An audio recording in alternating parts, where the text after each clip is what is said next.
Well, it's happening. What's happening, you might ask? Nothing. Nothing material, anyway. But unless Trump can convince an appeals court to intervene in the next 7 days, Judge Merchan is going to sentence Donald Trump on January 10th. Now, you might ask, is this going to stop him from being inaugurated? The answer is no. Is he going to do jail time? The answer is no. But because a convicted felon doesn't actually become a felon until the sentence is handed down, what this does do is ensure that, yes, Donald Trump will be the first felon to serve as president. Merchan specifically signaled that he favors an unconditional discharge of Trump's sentence, which means not only is he not going to serve prison time, is he not going to have any fines, but there are no strings attached in the future. This isn't the sentence we wanted, but Juan Merchan, by making this decision, is going to ensure that Trump is actually an official felon. And that's going to stick in the history books. I want you to take that in for a second, okay? Because this is exactly what critics of Judge Juan Merchan and Manhattan DA Alvin Bragg have been saying. This is nothing but politics here. They didn't care about the alleged crime. Hell, they couldn't even identify or label the crime. They hardly care about the crime that's happening in New York right now. But we'll get back to this later with CNN's own legal commentator proving that this is nothing more than symbolism. I've also got some very big news with the president-elect as he's planning to hold a massive victory rally right before he takes office yet again. And while he isn't back in the White House yet, some world leaders are already pushing back. Honduras has recently warned Trump that they're not going to cooperate with his mass deportation, even threatening the president-elect that they'd shut down U.S. military bases in the country if they send back Honduran nationals. Does this sound right to you guys? Let's go ahead and start off from there. President Xiomara Castro has responded to Donald Trump's threats of mass migrant deportations once he becomes president. In a national broadcast on New Year's Day, she said if he sends Hondurans back home, she could kick the US out of military bases in her country. In the face of a hostile attitude of mass deportation of our people, we'd have to consider a change in our policy of cooperation with the United States, especially in the military field, where for decades they've maintained bases in our territory without paying a penny, which in this case would lose all reason to exist in Honduras. Mass deportations are a big worry for Honduras. More than 500,000 of the country's people live in the states without legal status, according to official US figures. Many send much-needed remittances back home. So this isn't about deportation. This is about US dollars. Because why else would you say no to your own citizens flying back home? The idea is that Honduras's economy is being beefed up by the money that's sent from illegal immigrants who are probably working here in the United States, which really doesn't necessarily put her in a position to try and threaten Trump. Now, of course, there's also the matter of the US providing financial assistance to their country. From fiscal year 2020 to 2023, the Department of State and USAID or USAID has said to provide almost $800 million to Honduras. So to say that we've had bases in their country for little to nothing is wrong. Now, we're going to have to wait for Trump to respond to this, but I got a feeling that Honduras and their leadership, they won't like it one bit. On the topic of not liking something, CNN's Laura Coates is not happy with Scott Jennings. In a recent episode on CNN, Coates was kind of stumped when Scott Jennings came in with the truth bomb. Check this out. In fact, many believe the tide changed when it was even filed as a criminal charge against him. People started to lean in more. But now that he's won, does the next set of events even matter in terms of what the judge will do? Well, look, I think it matters because it's another reminder that radical Democrat political activists abuse the criminal justice system in New York, all to create a political talking point. Look, Ellie is exactly right, our legal analyst here.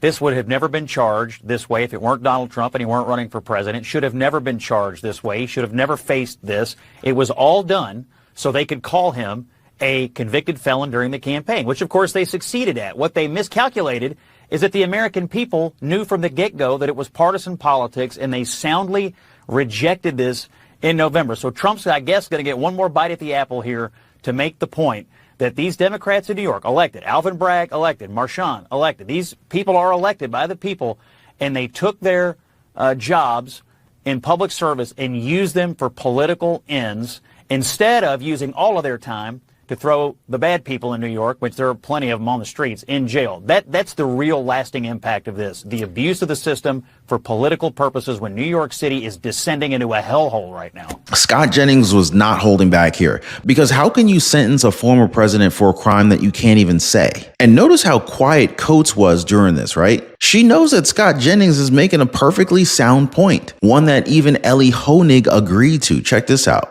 Assistant USA for the Southern, so the SDNY, I almost called it the Sovereign District, as you often refer to it, Ellie. I'm going to call it the SDNY instead. All right, Ellie, you and I predicted the idea there wasn't going to be much of a penalty, if any at all, but there's no jail time, no community service, no fines, as we know it now, nothing.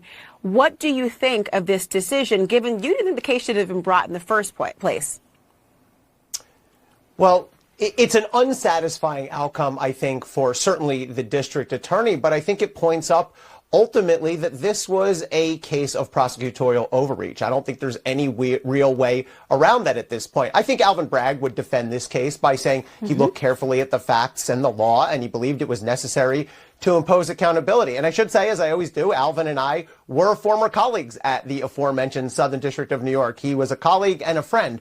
But I think the vast majority of the American public now views this case as I do, which is that it was a colossal, world historic episode of prosecutorial overreach. He took this case, which the feds had rejected, which the FEC had rejected, which his predecessor as DA had chosen not to charge and later said would have been a huge problem. He crafted a charge against Donald Trump that has never been brought against any other person in American history. He took an expired New York State misdemeanor, piled another expired New York State misdemeanor on top of it, and piled a federal election fraud violation in state court on top of that. Nobody's ever been charged or convicted that way before. And so now the ultimate result of this, Laura, legally is essentially a big fat zero. And politically, I think it backfired badly on Alvin Bragg and on Democrats. A big fat zero. That's what they got. And it really backfired because they're not gaining that trust that they've lost from the American people. But once DA Alvin Bragg and Juan Merchan are done licking their wounds, they can go ahead and join the victory rally of Trump that's happening a day before his inauguration, because they did all those legal acrobats for nothing. Right behind you, okay? Thank you.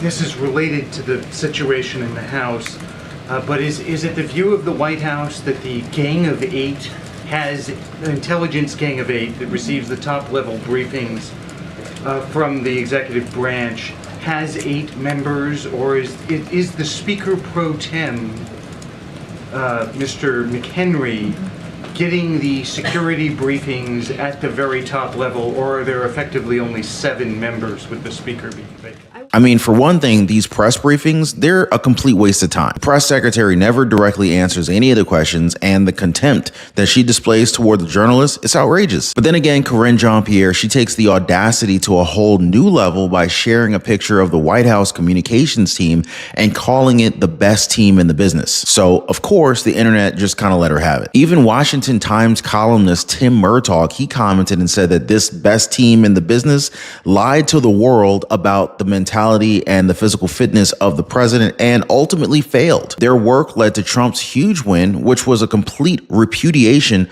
of everything that they did in the most important jobs that they'll ever have. Conservative radio host Michael Berry, he went even harder and he called Karine Jean-Pierre and her team dumb and dumber and dumber and even dumber and yet more dumb. And shockingly, even dumber than that. And of course, Fox News columnist David Marcus, he said that he'd put a bag over his head if he were one of those guys. RedState.com writer Bonchi stated that they keep waiting for her to exhibit some semblance of shame, but she doesn't have it in her. I mean, just look at the woman's last year on the job, right? Memorable moments included her igniting a feud with CBS reporter Ed O'Keefe after she refused to answer his query about neurologists from Walter Reed Military Medical Center visiting Joe Biden at the White House several times that year, saying that questioning Biden's inflammatory rhetoric about the then candidate Donald Trump after he was almost assassinated twice was itself incredibly dangerous, and dismissing videos of Biden's Biden looking frail as cheap fakes. Basically, take your pick, guys, and you'll see just exactly what this press team is best at. I still remember Barack Obama's words, never underestimate Joe's ability to mess things up. Well, looks like the same can be said about this press team too. Drop a quick yes in the comments down below if you guys agree. Hit the like button to show your support for the channel. And hey, don't forget to subscribe to the channel and tap that notification bell too. That way you guys won't miss out on future updates like this one. Okay, so from Don Lemon and KJP,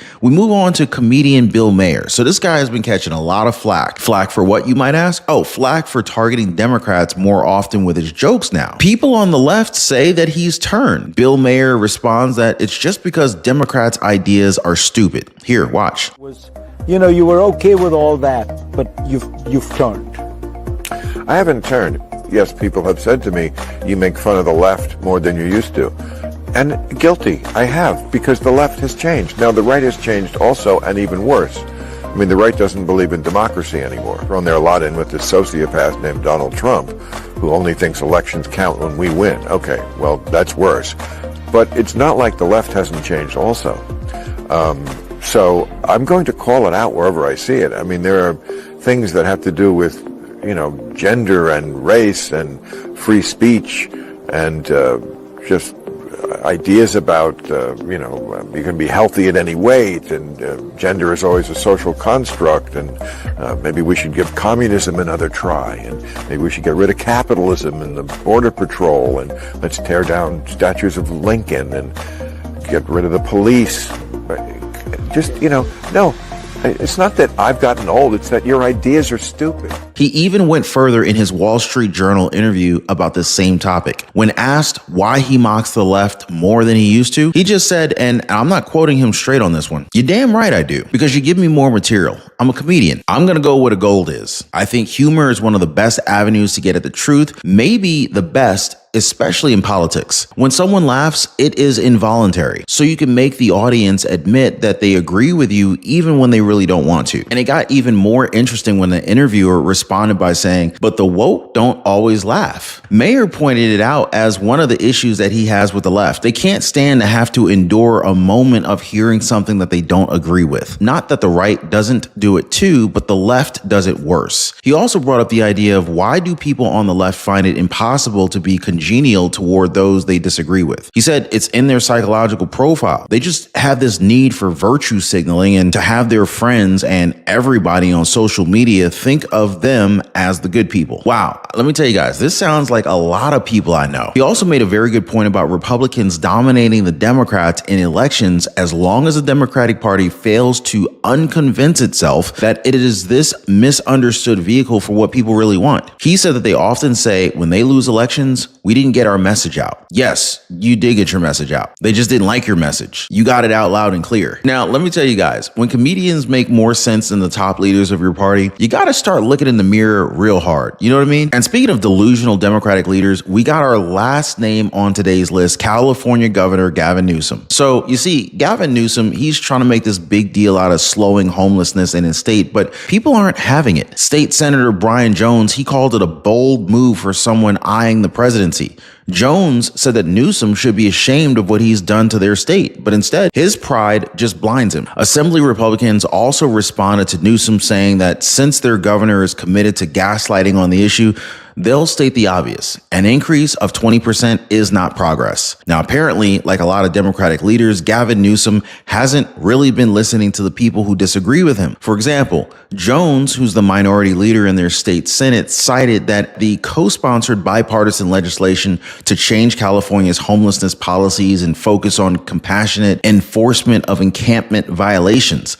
Now, one of his proposals from his past term, which didn't make it to Newsom's desk, focused on existing state law deeming lodging in a public or even a private place without permission to be disorderly conduct. Now, this bill would have delayed any indictment on that count for 72 hours after first notice and imposed a state-mandated local program for homeless individuals in those situations. Well, it sounds to me like these people are offering some fresh ideas, but Gavin Newsom's just too busy setting up his 2028 presidential run to listen. In a separate statement, Gavin Newsom claims that they have turned the tide on a decades-long increase in homelessness and that they have more work to do. For the governor, their strategies are making a positive difference. Now, I don't know how many of his residents would actually agree with him on this one, but then again, data also showed other large population states like New York, Florida, Illinois, and Texas also suffered a higher growth in unsheltered homelessness than California's, which the governor's office said was under 1%. So yeah,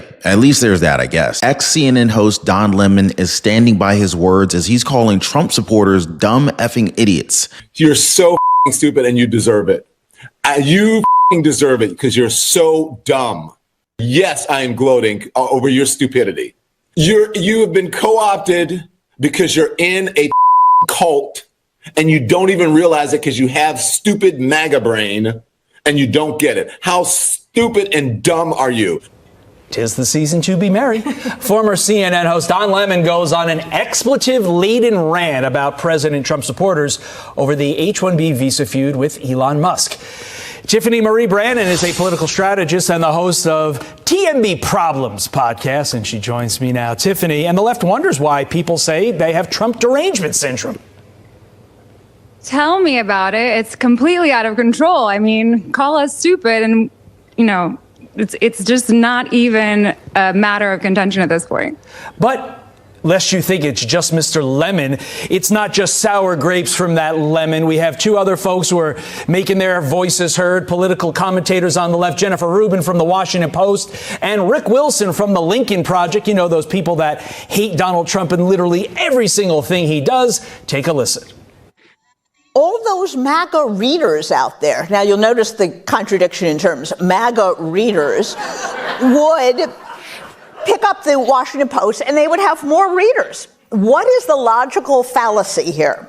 Yes, reader. The guy with the GED and his fake Oakley sunglasses and his goatee and his pickup truck, the universal Twitter bro, that guy's thinking to himself, oh, well, I could have been the senior software designer at Google if only it weren't for DEI or immigration. I mean, at this point, Tiffany, will they ever realize that condescension is the reason that they lost in 2024 and the reason they will continue to lose if they don't listen to what is now more than half of the country? I really think that because of the chokehold that the left has on propaganda press, on fake news, on these massive media houses, they have to boil the right and boil any Trump voter down into a caricature. Because that's the only way they can try to maintain some real estate in this new world. We can't be smart and vote conservative. You have to be stupid.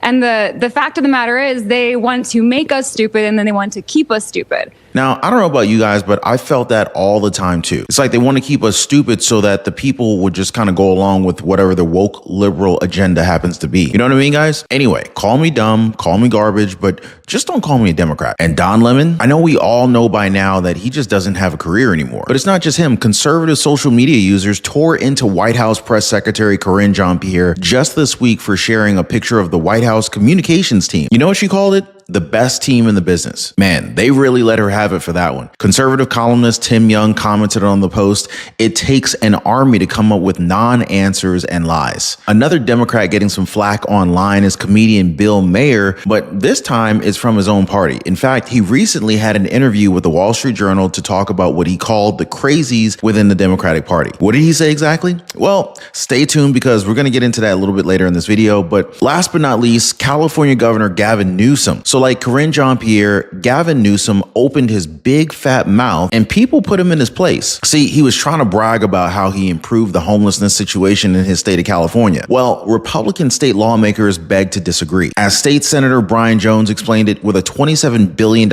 investment, Californians rightfully expect the homeless population to decrease. An increase is just simply unacceptable. And under Gavin Newsom, homelessness has skyrocketed nearly 40%. All that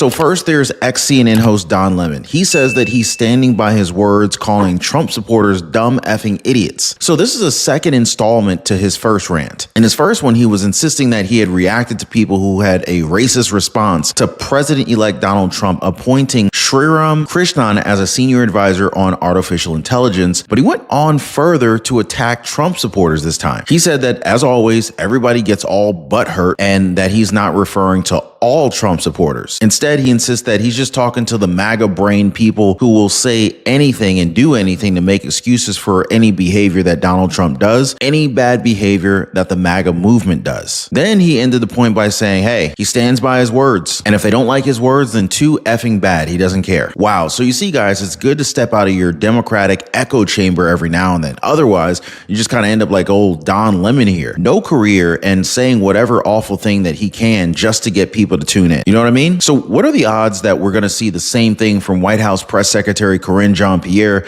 once she leaves the White House with her boss, Joe Biden? Now, I would probably put some good money on that one, right, guys? Meanwhile, the president-elect is planning to give remarks at Capital One Arena. That's just in downtown Washington, D.C., kind of adding insult to injury with him winning the presidency by a landslide. And while the victory lap for Trump starts, President Joe Biden is counting his last days. And it looks like he's making it count because he's already given away medals like candy. Now, I covered this in a previous live stream where Biden's getting a lot of anger from critics as he rubs elbows with the likes of George Soros and Liz Cheney. Not the best look for the Democratic president. So make sure you guys check that video out right after this one. As always, appreciate y'all being here, and I'll catch you guys on the next one.